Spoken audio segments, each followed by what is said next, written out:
예, 캄보디아에 도착한 우리 정부 합동대응팀이 범죄단지 현장 검증과 더불어서 캄보디아 총리와 회동을 갖고 대책을 논의했습니다. 네, 그리고 앞서 보신 것처럼 국감에서의 여야 충돌은 계속됐는데요. 관련 내용 포함한 정치권 이슈들 김성환 시사평론가, 윤기찬 국민의힘 법률위 부위원장과 함께 짚어보겠습니다. 두 분 어서 오십시오.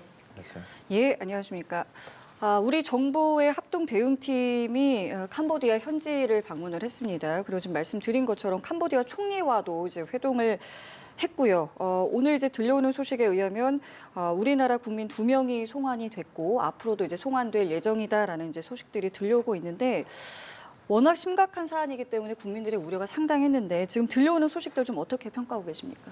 일단 정부가 좀 발빠르게 대응하고 있는 상황이기 때문에요. 합동대응팀이 캄보디아에 가고 난 다음에 구금 중인 지금 59명, 이미 뭐 4명은 추방 조치가 돼서 송환이 됐고요. 예. 그러니까 59명 송환을 하겠다 이런 얘기가 지금 나오고 있고 구체적인 송환 절차나 방법에 대해서 지금 협의 중이라고 하잖아요. 그러니까 구금 중인 국민들에 대해서는 어느 정도 조치가 취해질 것 같고요. 이제 다만 이제 실종 신고가 된 80명 정도 되는 국민에 관한 문제인데요. 그러니까 지금 어디에 어떻게 있는지를 지금 알 수가 없는 상황이잖아요. 그러니까 빨리 그 국민들을 찾아서 만약에 구금 상태라고 하면 구출해 내야 될 것이고 실종됐다고 하면은 신변 안전이 있는지 위해가 있는지 없는지를 빨리 확인해야 되는데 그 작업에 속도를 붙이기가 조금 시간이 걸리는 상황일 것 같다. 그게 좀 쉽지 않다고 생각이 되거든요. 근데 그 부분에 있어서는 우리 경찰이나 아니면 뭐 군이 투입되거나 우리가 물리력을 행사할 수가 있는 상황이 아니잖아요.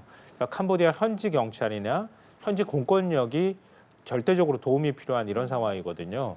그런 면에 있어서는 캄보디아 정부의 절대적인 협조가 좀 필요한 상황인 것 같습니다.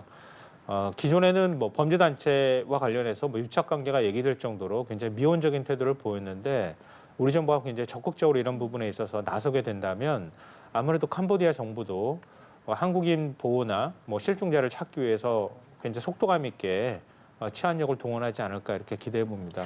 맞습니다. 말씀하신 것처럼 송환 소식도 들려오고 우리 정부도 지금 신속하게 하고는 있습니다만 지금 현지에서도 들려오는 게 범죄 조직들이 뭐 이미 철수를 하고 이주를 하고 있다. 다른 지역으로 옮겨가고 있다. 이런 이야기가 들려오고 여기에 혹시 우리 국민들이 또 포함되어 있는 거 아닌가 이런 우려가 또 나오고 있습니다. 그러니까 그게 근본적인 문제인데요. 실제 캄보디아 GDP의 뭐 40%가 저 사기 산업에 의해서 발생한다. 이럴 정도로 상당히 조직적으로 연결돼 있다. 또는 뭐 고위층이 비호화돼 있다. 이 점이 이제 굉장히 저희로서는 난감한 부분인데 왜냐하면 지금 당국에 구금돼 있는 59명은 이제 뭐 추방 형태로 데리고 올 수 있지만 이건 캄보디아 당국에 구금돼 있는 사람들이고 실제 인권 문제가 지금도 자행되고 있는 것은 그 사기 범행 집단에 구금돼 있는 사람들이거든요. 이것을 어떻게 저희가 구해오거나 풀어낼지가 이제 가장 큰 문제인데 이것은 캄보디아 당국의 사실 당국적 개입 없이는 저희가 할 수가 없는 일입니다. 지금 이미 현지 시찰 갔다고 하는 특별대응단 입장에서도 이미 다 떠난 데 가서 둘러보는 거죠. 이런 식으로 묶여 있었구나. 이런 식으로 여기서 범행이 있었구나. 이 정도지 실제 구금 실태, 현장에 가가지고 구금되어 있는 분들을 구출하는 이런 거는 아직까지 불가능한 상황이죠. 물론 쉽지도 않고요. 따라서 저는 정치적으로 먼저 풀어야 된다. 왜냐하면 이 캄보디아 내 범죄 집단이 정착하게 된 경위는 약간 돈하고 관련이 있기 때문에 중국 등으로부터 밀려온 사람들이 있거든요. 그렇다면 당국이 그 사람들을 캄보디아 내에 체류할 수 없도록 하는 조치가 일단 먼저 필요한데 이것은 외교 당국이 풀어야 될 문제죠. 특히나 고위층. 그래서 저는 개인적으로 이재명 대통령께서 훈 마네트인가요? 그 훈 하여튼 총리하고 통화를 통해서 뭔가 탑다운 방식으로 일단 풀어내야 될 것이고 그다음에 나머지들은 차근차근 진행해야 된다는 생각이 들고 그다음에 저 부분이 인권 침해받고 있는 우리 국민을 풀어오는 이 부분도 있지만 실제 저 범죄 단체를 와해시킴으로써 국내에 있는 그 범죄를 피해자를 또 없애는 저희 피해자를 미연에 방지하는 이런 효과도 있기 때문에 조금 더 서두르거나 조금 더 외교적 노력을 기울이는 것이 어떨까라는 생각을 합니다. 캄보디아 총리에 대해서 언급을 해주셨는데 지금 캄보디아의 훈 총리 같은 경우에는 이번 사태에 유감과 안타까움을 표하면서도 또 우리 정부의 여행 경보 완화를 지금 요구를 했습니다. 또 캄보디아 내무부에서도 한국인 여성을 등장시켜서 캄보디아는 평화롭고 따뜻한 나라라는 홍보 영상을 내보내기도 한 상황인데 여러 가지 뭐 좀 고려할 부분들이 있어 보입니다. 지금 당장은 좀 어려울 것 같고요. 캄보디아 요구를 지금 받을 수도 없잖아요. 그리고 또 국민들이 안전을 우려해서 동남아시아 여행을 다 취소하고 있는 상황이라고 하잖아요. 그걸 뭐 우리 정부가 협조해서 어떻게 뭐 풀어줄 수 있는 방법이 있는 것 같지는 않고요. 일단 캄보디아 현지가 안전하다고 하는 그 뭔가의 믿음이나 확신을 줘야지 그 다음에 여행 경보를 풀어줄 수 있지 않겠습니까? 그러니까 지금 상태에서는 일단 캄보디아 국가 이미지가 많이 훼손됐기 때문에 그 이미지를 회복하기 위한 캄보디아 당국의 노력이다 이렇게 평가하는 게 맞을 것 같고요.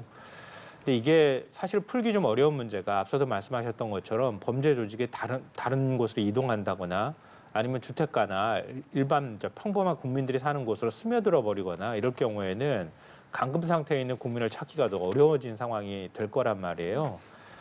이미 그런 이제 조짐이 나타나고 있다고 하는 얘기까지 나오기 때문에 일단 캄보디아 당국을 통해서 적극적으로 제가 볼 땐 캄보디아 당국은 의지만 있다고 하면은 그런 범죄 조직과 또 기업형 어떤 조직이 돼버렸다고 얘기를 하잖아요.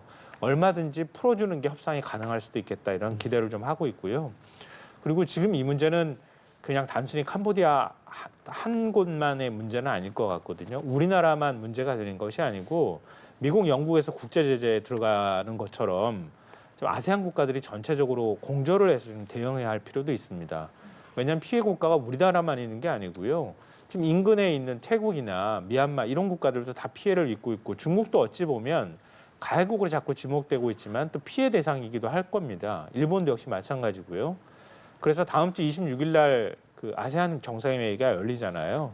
그때 위성락 안보실장이 밝힌 것처럼 스캠 범죄에 대해서 사기 범죄에 대한 국제 공조를 좀 하겠다 이렇게 얘기를 하고 있으니까 주변국하고 공동 대응하는 방법들을 찾는 것도 하나의 방법이 될 것 같아요.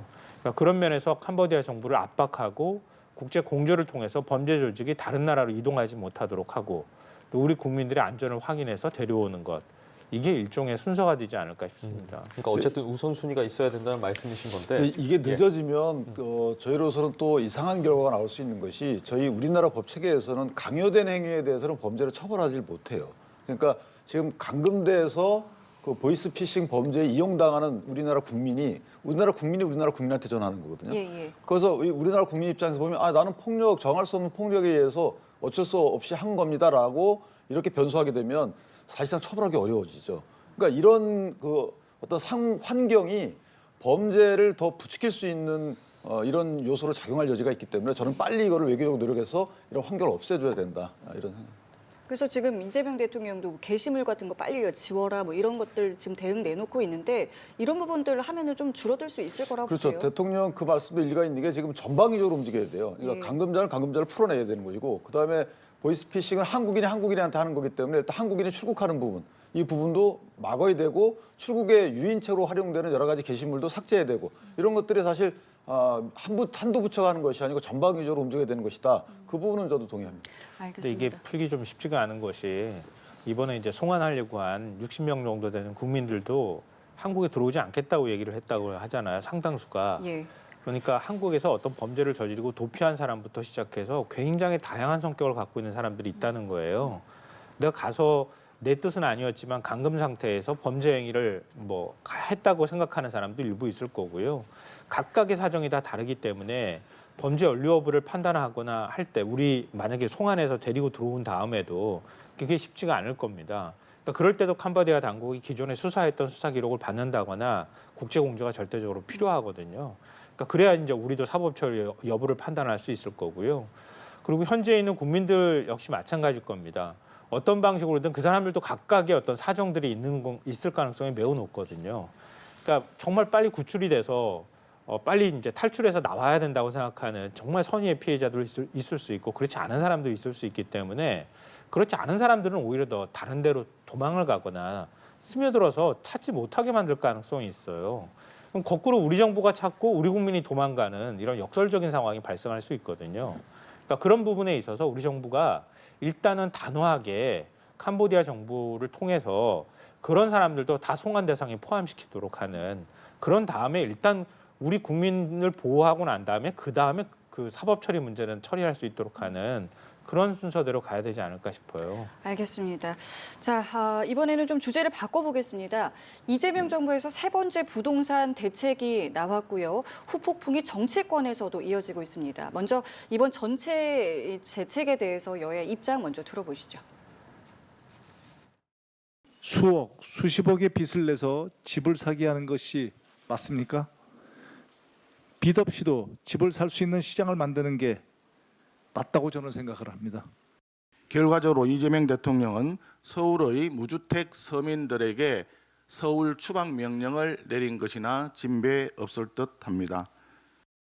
자, 이번 대책이 나오고 여야에서는 입장이 상당히 극명하게 갈리고 있습니다. 먼저 국민의힘에서는 내 집 마련의 꿈을 다 뺏었다, 사다리를 다 걷어찬 거 아니냐라고 지금 강하게 얘기가 나오고 있습니다. 어떻게 좀 듣고 계세요? 부동산 문제만큼 조심스럽게 접근해야 될 게 없는 것 같아요. 특히 정치인들이 부동산 관련해서 발언을 내놨을 때 받아들이는 국민들에 따라서 각각의 처지나 환경에 따라서 받아들인 메시지가 다 다를 것 같거든요. 근데 지금 이제 송원석 원내대표 말씀을 여쭤봤기 때문에 말씀드리면 더 국민이 집 사기 어려운 환경이 만들어질 거 아닙니까? 집값이 올라가면. 그럼 서민들이 내 집 마련하기 더 어려워지는 거잖아요. 그러니까 지금 주택 공급이 부족하다고 하면 어찌됐든 간에 집값이 오르지 않도록 하는 상황을 만든 다음에 공급을 지금과 같은 이런 방식이 아니라 좀 더 획기적인 방식으로 공급을 늘린다면 그럼 집값이 안정될 거 아닙니까? 그러니까 시장에 맡겨둘 수 있는 상황이 아니기 때문에 결국은 투기 근절책이든 대출을 억제하는 정책이든 간에 쓸 수밖에 없는 상황이 된 거고 그 사이에 투기 세력이 얼마나 들어가 있는지 모르겠지만 근데 그렇게 해가지고 규제를 일부분만 했을 경우에 계속 풍선 효과가 나타나서 그 틈새를 또 이용하는 사람들이 생겨나기 때문에 어쩔 수 없이 이번에 시장에서 예측했던 것보다 더 강력한 대책을 내놨던 거잖아요. 이건 어떤 정부가 들어왔다 하더라도 결국은 이런 대책을 쓸 수밖에 없는 상황이 됐을 거라고 봐요. 그러니까 더군다나 지금 금융시장이나 국제 경제가 굉장히 좀 불확실성이 커지는 상황이란 말이에요. 그러니까 언제 사실 가계부채가 터지거나 자산 시장이 거품이 꺼지거나 이럴지 아무도 지금 예상하기가 어려운 상황입니다. 그런데 집값만 지금 막 천정부지로 올라가고 있는 상황이잖아요. 그러니까 결국은 규제를 통해서 일단 묶어놓고 그리고 난 다음에 거기에 따르는 일부 부작용이 발생한다 하더라도 더 큰 뭔가의 그 이득을 위해서 지금으로서는 규제할 수밖에 없다. 그리고 그 상황 아래에서 예를 들면 전세 풍기 현상 때문에 전월세를 사시는 분들의 고통이 커지거나 이럴 때 세부적인 대책을 어떻게 내놓을지 또 공급 대책을 할 때 어떤 방식으로든 국민들한테 좀 시장에 안정감을 줄 수 있는 공급 대책을 어떻게 내놓을지 이런 것들이 좀 같이 맞물렸으면 좋겠다는 생각이 듭니다. 그러니까 지금 민주당에서도 얘기하는 게 실수요자를 막는 게 아니라 투기 수요를 막는 거다라고 설명을 하고 있어요. 우리나라 주거 자가 보유율이 55%예요. 나머지 45% 전부 다 이 투기 수요자인가요? 그건 아닌 것이고, 그래서 지금 투기 수요자다라고 생각하고는 김 원내대표의 말씀은 시대착오적인 말씀입니다. 금액이 높기 때문에 해당 집을 사려고 하는 게 전부 투기 수요다. 그렇지 않아요. 그럼 이렇게 접근 한번 해보시죠. 이게 주거안전대책 차원에서 보면 상당히 구멍이 많다는 거예요. 자, 집을 사고 안 사고를 떠나서 내가 돈이 없어서 돈을 꿔서 집을 사야 될 거 아니겠습니까? 공급을 늘려요. 그럼 늘리는 공급의 그 물량을 누가 받습니까? 내가 서민들이 받아야 되고 실수요자가 받아야 되는데 그 실수요자는 돈을 어디서 구할 데가 없어요. 돈줄을 다 막아놓고 그 공급량을 어떻게 소화하라는 거죠? 결국은 돈 많은 현금 부자가 다 받아내는 거죠. 그렇게 되면 이게 현재 주택 보유율이 똑같아지는 거고, 두 번째는 주거 형태 중에 전세가 있을 수밖에 없잖아요. 불가피하게. 그러니까 갭 투자라는 것은 전세를 온전히 보존한 채 집의 소유권자가 바뀌는 거예요. 근데 만약에 갭 투자를 못하게 막으면 토지거래 허가로 통해서 그러면 그 전세권자, 그 전세 살고 있는 사람 쫓겨나야 돼요. 자, 이러면 이분은 어디로 갑니까? 자, 이런 것들과 관련돼서 고민이 깊지 않았다는 거죠. 그러니까 주택 시장 정책이라 해서 주택 가격의 안정화? 주택 가격 안정화하는 궁극적인 목적은 주거 안정입니다. 근데 주거 안정이 흔들리고 있다는 거고, 마지막에 공급 문제에도 영향을 줘요. 재건축, 재개발이 사실은 도심에서 공급을 사실상 담당하는 그런 해당 제도예요. 근데 만약에 대출을 옥죄죠. 그럼 재건축, 재개발이 거의 불가능합니다. 왜냐하면 거기에 사시는 분 중에 현금이 많지 않은 분은 이주비를 은행에서 빌려서 가야 돼요. 이거는 전체적으로 다 그렇습니다. 이주비를 보통 담보대출로 받아요. 그럼 LTV 인정 안 해주면 어떻게 받습니까? 그 이주 못 해요. 그럼 재건축 안 되는 거예요. 그다음에 분양권점이 안 되면 재건축 활성화 되겠습니까? 재건축에 대한 규제 완화를 주장한 오세훈 시장의 그 정책에 불구하고 상의 없이 그냥 덜컥 내놓은 거잖아요. 자, 이런 주먹구구식의 정책 때문에 서민들은 집을 갖는지 여부 이걸 떠나서 언감생심, 전셋집에서도 쫓겨나게 생겼다는 거죠. 이것 때문에 지금 비판을 하는 거예요, 국민의힘에서. 지금 돈 많은 현금 부자하고 자꾸 서민하고 똑같은 사람인 것처럼 얘기하시는 않았으면 좋겠어요, 정말. 그러니까 지금 서울의 아파트값 다 아실 거 아니에요. 특히 지금 한강 웰트라고 불리는 아파트 가격은 30억이 우스울 정도예요. 40억도 사실은 이미 넘어섰다고 해도 과언이 아니거든요. 이런 비정상적인 가격 변동을 이걸 국가가 그냥 그대로 둔다? 이걸 시장의 현상으로만 내버려 둔다? 이건 오히려 거꾸로 보면 무책임하다고 봐야 될 것 같고요. 그러니까 이런 부동산 정책 나오면 오히려 서민들이 피해본다. 자꾸 그런 프레임을 만드는데요. 돈 많은 사람은 대출 안 받아도 그냥 현금으로 살 수 있어요. 그러니까 돈 많은 사람들을 규제하는 게 아니잖아요.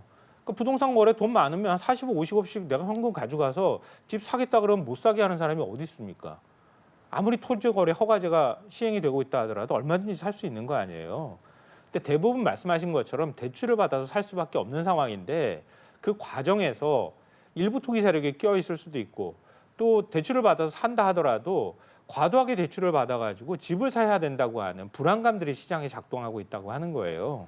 그러니까 그것들을 어떻게 하면 일단 시장을 안정화시키는가에 일단 목적을 두고 하고 난 다음에 그 다음에 그런 분들이 집 사도록 하는 방법들을 찾아야 되는데 앞서 제가 말씀드렸던 것처럼 완벽한 대책은 없을 거예요. 일부 부작용이 나타날 수밖에 없어요. 그러니까 부동산 대책은 항상 정답이라는 게 없는 거거든요. 그러니까 그걸 어디까지 감수하고 더 큰 목적을 이룰 것이냐 이런 부분들을 생각을 해야지 자꾸 일부 부작용 나타나는 거를 부동산 정책 전체가 잘못됐다는 식으로 공격을 해버리면 안 된다고 봐요. 이거 오답이죠. 왜냐하면 오해하신 것 같은데 현금 부자들은 규제에 불구하고 집을 얼마든지 살 수 있어요. 뭐 본인들이 양도세를 더 중과받거나 하면 그거 감수하면 살 수 있어요. 그런데 실수요자들은 못 산다니까요. 우리나라 그 4인 가구의 가구당 평균 자산이 5억이에요. 그다음에 개인당 보면 2억 5천입니다. 근데 평균 그 서울 시내 주택 가격이 아파트가 11억이에요. 어떻게 삽니까? 그러면 빌려서 사야 될 거 아니에요. 그 빌려 사겠다는데 왜 막냐 이 말이에요. 왜 못 빌리게 하냐 이 말이에요. 현금 부자들은 대출 받아 사지 않아요. 그러면 그분들은 얼마든지 살 수 있게끔 길을 다 터주고 실수요자 길을 왜 막냐 이겁니다. 이게 그래서 잘못됐다는 거고 그 점에 있어서는 이번 정책이 조금 잘못 설계된 게 아닌가라는 문제 제기를 한 것이고 이거에 대해서는 여당과 정부가 귀를 기울여야죠. 이 부분은. 알겠습니다. 자, 이런 상황 속에서 지금 국민의힘에선 민주당 김병기 원내대표가 호가 40억 원의 잠실 재건축 아파트를 갭 투자하고 있다라고 비판하고 나섰습니다. 김 원내대표 같은 경우에 뭐 재건축의 재자도 나오기 전에 구입해서 실거주한 아파트다라고 입장을 밝혔는데 이 공방은 어떻게 보셨습니까? 아니 27년 전에 산 집을 갭 투자했다고 얘기하면 어떡해요? 27년 뒤를 생각하고 갭 투자하는 사람도 있습니까? 그러니까 말이 안 되는 주장을 하는 건데요. 그러니까 잠실 그 장미 아파트라고 하는 곳, 저도 아는 곳이지만 굉장히 오래되고 낡은 아파트예요. 재건축 대상이 되는 건 맞는데요. 그러니까 98년도에 그 아파트를 처음 샀다고 하고요. 아파트 단지 내에 다른 동으로 한 번 이사했던 것 같아요. 그리고 난 다음에 지금 13년을 거주하고 있다고 하거든요. 그럼 어떻게 갭 투자를 합니까? 일종의 좀 모욕주기식의 발언들을 하고 있다 이렇게 보고요. 그러니까 그런 민주당도 강남에 집을 갖고 있다. 집을 갖고 있으면서 거기에 투기 행위를 하고 있고 그거에 이익을 바라는 사람들이다. 이런 비도덕적인 집단처럼 이렇게 자꾸 매도하게 한 전략으로 저렇게 공격을 하고 있는 것 같아요. 그러니까 앞서 지적하셨던 것처럼 서민들이 집을 살 때 대출을 옥죄하면 집을 못 사는 거 아닙니까? 당연히 그런 질문이 뒤따를 수 있다고 봐요. 근데 그럼 과연 어디까지 대출을 받아야지 집을 살 수 있는 겁니까? 그러면 또 논점이 달라지는 거잖아요. 그런 것처럼 부동산 정책은 이거는 진짜 여야 없이 한쪽이 공격만 할 게 아니라 같이 좀 머리를 맞대고 대책을 만들었으면 좋겠어요. 땅은 제한돼 있고 집도 제한돼 있는데 언제까지 매번마다 정권 바뀔 때마다 흔들어가지고 거기에 따른 반사이익만 보려고 합니까? 근데 그 여당의 원내대표께서 하신 말씀이 왜 이런 비판을 받냐면 갭 투자일 수도 있고 안 할 수도 있죠. 본인이 전세 끼고 집을 안 사면 갭 투자는 아니에요. 그런데 뭐라고 말씀하셨냐면 이번 조치로 인해서 서민들의 내 집 마련에 숨통이 트일 것이다. 이거 도대체 저는 이해를 할 수가 없고요. 두 번째는 왜 수십억 들여서 집을 사느냐.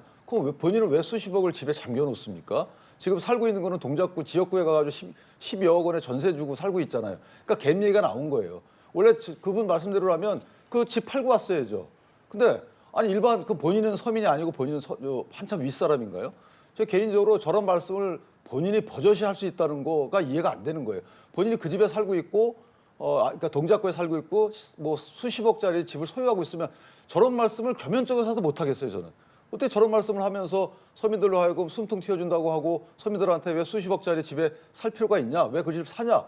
왜 이렇게 말씀하시는 거죠? 이전에 뭐 어떤 인사는 문재인 정부 때 뭐 굳이 그 강남에 살 필요가 있습니까? 이렇게 말했던 거하고 본인은 살면서 자, 이런 식의 위정자들이 본인이 행동하고 다를 수는 있지만 이렇게 주택 정책이 효과가 났는지 안 났는지 그 이전에 설계에 대해서 정당화하기 위해서 본인이 하고 있는 것과 다른 말씀을 하시는 거, 서민들이 볼 때는요, 저렇게 하면 정책에 대한 신뢰성이 일지 않죠. 그렇게 되면 주택을 더 사죠. 알겠습니다. 이거 좀 정책을 이게- 얘기하는데 예. 도덕성을 공격하지는 않았으면 좋겠어요. 이게 논점을 바꾸는 전형적인 방법이거든요. 그러니까 강남에 살고 있는 사람이 부동산 대책 내놓으면 그러면 다 기만이다. 서민들 얘기, 그러니까 집을 사야 될 서민들 얘기를 하면 안 되는 것이냐. 이런 논점으로 가게 되면 끊임없이 그 논쟁이 반복될 수밖에 없어요. 그러니까 아까 말씀드렸던 것처럼 사실관계가 맞느냐 안 맞느냐의 문제인 것이지 그 다음에 그걸 가지고 민주당이 내놓는 정책은 전부 다 일종의 위선이다. 이런 식으로 공격하는 건 좀 맞지 않다고 봐요.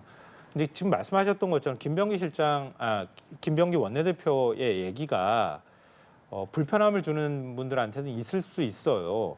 근데 국민의힘에서 자꾸 공격을 하니 일단은 집값이 올라가지 못하도록 투기 수요나 이런 것들을 잡아놓고 그 다음에 공급을 통해서 서민들한테 집을 저렴하게 공급할 수 있도록 하겠다. 그 취지의 발언인데 그걸 다른 방식으로 국회에 가지고 자꾸 공격을 하잖아요. 좀 그런 방식으로는 공격하지 않았으면 좋겠어요. 그 취지를 저희가 해석해서 한 공격이 아니고 문헌 그대로 그렇게 나왔어요. 본인 아니 스스로가 그걸 반박하면서 그럼 얘기한 그런 말씀 거예요. 하지 말으셨어야죠. 아니 뭐 서민들 그 마음에 불지르는 겁니까? 지금 가뜩이나 집 못 사서 화나 있는데 거기다가 이런 집 살 필요 없습니다라고 했더니 본인은 갖고 있어요. 그럼 그걸 보는 서민들 입장에서 보면 화가 나죠. 그러니까 저런 말씀을 여당 대표가 하시게 되면 여당 전체에 대한 신뢰성 또는 이 정책이 이게 맞는 건가에 대한 신뢰 회복을 하려면 또 여러 가지 노력이 들어가니까 저 자체를 본인이 사과하면 될 일이에요. 이걸 공격하지 말라. 아니 말을 그렇게 해놓고 나서 공격하지 말라는 어떻게 해요? 알겠습니다. 자, 주제를 좀 바꿔서 이번에는 저희 국감 현장에 대한 이야기 좀 나눠보겠습니다. 민주당이 주도했었던 이 대법원 현장 검증의 후폭풍도 계속되고 있습니다. 이재명 대통령의 대법원 재판 기록을 보려고 했다, 아니었다. 이 부분과 관련해서 고성이 좀 오갔는데요. 관련 발언들 들어보시고 대담 이어가겠습니다. 명예를 훼손해도 유분수지. 저희가 무슨 대법원의 재판 기록, 대법관들의 재판 기록 PC를 보러 다녔다고. 허위 사실 언론 유포에 대해서 적절한 대책을 마련하는 긴급 회의를 갖도록 하겠습니다. 잠시 감사를 중지하였다가 보고서 작성, 보고서 분량, 결재 회람, 이것이 재판 기록이 아니면 뭡니까? 이것이 과연 법사위가 할 일입니까? 점령군이 아니었다고요?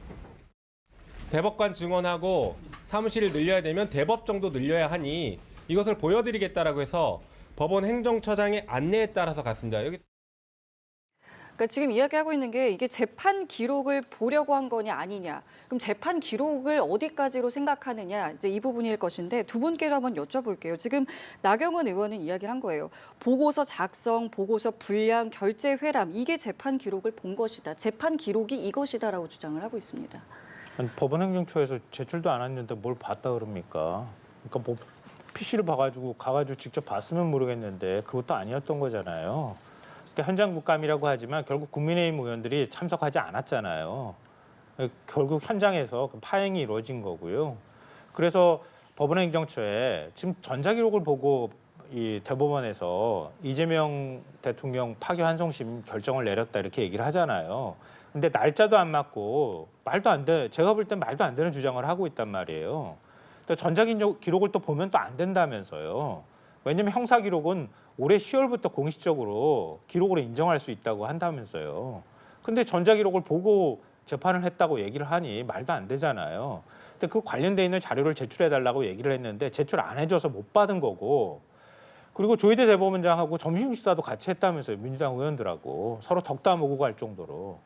그리고 난 다음에 지금 돌아다니면서 뭘 현장 검증을 했고 뭐 강제로 뭘 본 것처럼 얘기하는데 그 다음에 본 거는 사법개혁을 해서 대법관 숫자를 늘리게 될 경우에 지난번에 대법관 한 명 다 75평 필요하다고 해서 논란이 됐던 것처럼 도대체 어느 공간이 얼마나 어떻게 필요한지 그럼 대법관 숫자를 어떤 단계로 얼마나 늘리는 게 적절한지 이런 것들을 법원행정처장 안내에 따라서 같이 보았다는 거잖아요. 근데 마치 그걸 무슨 대법원을 침탈한 것처럼 아주 강제로 막 본 것처럼 이렇게 표현하면 안 되는 거죠. 이제 사실 이제 대법원의 현장 감정을 그걸 왜 갔겠어요? 뭐 평수제로 갔을 리는 없고, 그다음에 증언 규모가 사법 수요에 따라서 정해지면 거기에 맞는 시설을 구축하는 것이 이게 원래 정상적인 거지. 가서 시설 보고 아 이 정도니까 얼마를 증언하게 이렇게 따지지 않을 거 아니에요. 거꾸로는 이렇게 안 합니다 보통. 저희 세종시 의회도 세종시 국회 이전도 그렇게 하잖아요. 그러니까 그 말은 저는 변명이라고 보고, 그럼 왜 견학 갔습니까? 왜 우르르 몰려다니면서 이걸 여기저기 다 봤어요. 또 하나는 서류 제출 요구 꺼내 보면 전부 다 그 재판 로그 기록, 그다음에 그 재판 연구관들의 검토 보고서 이런 거 다 이런 것들이에요.